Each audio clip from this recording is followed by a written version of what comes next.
The Colossus of Rhodes was one of the most impressive sculptures ever built. It has inspired everything from the Colosseum to the Statue of Liberty. While it may not be with us today, the Colossus has inspired writers for centuries. Everyone from Philo to Shakespeare has written about its marvel. While many people today may have heard about it, very few know the history behind it. Hello and welcome. I'm the History Connoisseur. Today we'll be talking about the Colossus. So what was the Colossus? Let's learn the history behind it. The story of the Colossus starts in 323 BC. Alexander the Great had just died. He had spent the last 11 years conquering the known world. He had plans to continue expanding, but his unexpected death brought about a power vacuum. Historians still debate what really happened, but foul play is often brought up. His generals, collectively known as Diadochi, split the empire between themselves. Ptolemy ruled Egypt, Seleucus ruled the empire's east, while Antiochus ruled Asia Minor. While there was initially peace between them, a dispute over Alexander's body would cause the first of 4 wars. This was the situation Rhodes was drawn into in 304 BC. Rhodes had also been a part of Alexander's empire, however had gained independence. The largely thalassocratic Rhodes had a large navy, and its strategic position at the mouth of the Aegean made it a prime target. Rhodes for its part had strong defences. A large wall and sizable navy made it a hard place to siege. It was during the Fourth War that Rhodes would find themselves aligned with Ptolemy against Antiochus. Antiochus wanted to knock Rhodes out of the war and sent 40,000 soldiers and his son Demetrius to do it. Demetrius had 200 ships at his disposal and another 1,000 semi-combat ready pirate vessels. While relatively little is known of the siege, we do know that the walls were breached at least once, and small numbers of soldiers rushed inside.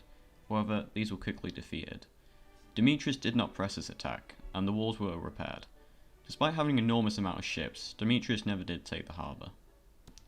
The unpopularity of the siege, the fear of being encircled, and with no end in sight, all contributed to the decision to abandon and sign a peace treaty. While it was far from an ignominious defeat, the resulting treaty was favourable to Rhodes, although they had to remain neutral in regards to Egypt.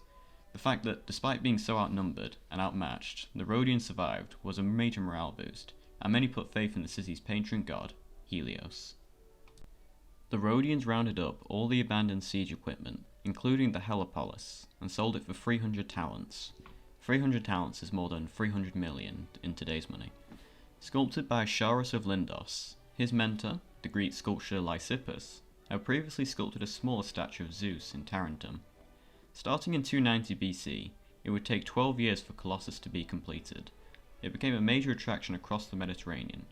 The fact that, even hundreds of years after its destruction, it was still being talked about is testament to its excellence. When it was standing, there was much poetry dedicated to Colossus. People came across the Greek world to see it, and it was a great source of pride for the Rhodian people. It was not to last, however. Just 54 years after its construction, a major earthquake destroyed much of Rhodes, but especially hit hard was Colossus. What had taken years to build was destroyed in an instant. While the Colossus wasn't completely destroyed, the feet and base still remained, it was not the awe-inspiring symbol it was, and its loss was felt across the Mediterranean. Egypt, still ruled by the Ptolemaic dynasty, offered to pay the full price of rebuilding the once great monolith. However, after consulting the Oracle of Delphi, she warned against it. The Oracle claimed that the Colossus had offended Olympus, and this was divine retribution, so the remains were left to rot. Even in a broken state, everyone from Strabo to Pliny the Elder to even Roman emperors like Vespasian visited to pay their respects. This was the situation for almost 800 years, just a broken statue of a Greek god. With the Christianization of Rome, a few centuries later, the Colossus, once a source of pride for the people of Rhodes, was looked at in contempt. Like many other pagan artifacts at the time, if it wasn't destroyed in an earthquake, it would have almost certainly been destroyed then. The final nail came in the Arab-Byzantine War, 629 to 644. After the Rashidun capture of Rhodes, what was left was smelted down and sold to Jewish merchants in Emesa, present-day Homs.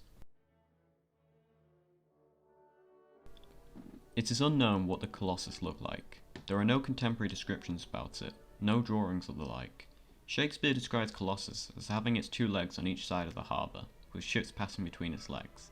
However, this design would be structurally unstable and difficult to build. In the game Civilization, Colossus is shown with both legs together, holding a large torch and a crown adorning his head. This is much more likely than Shakespeare's account.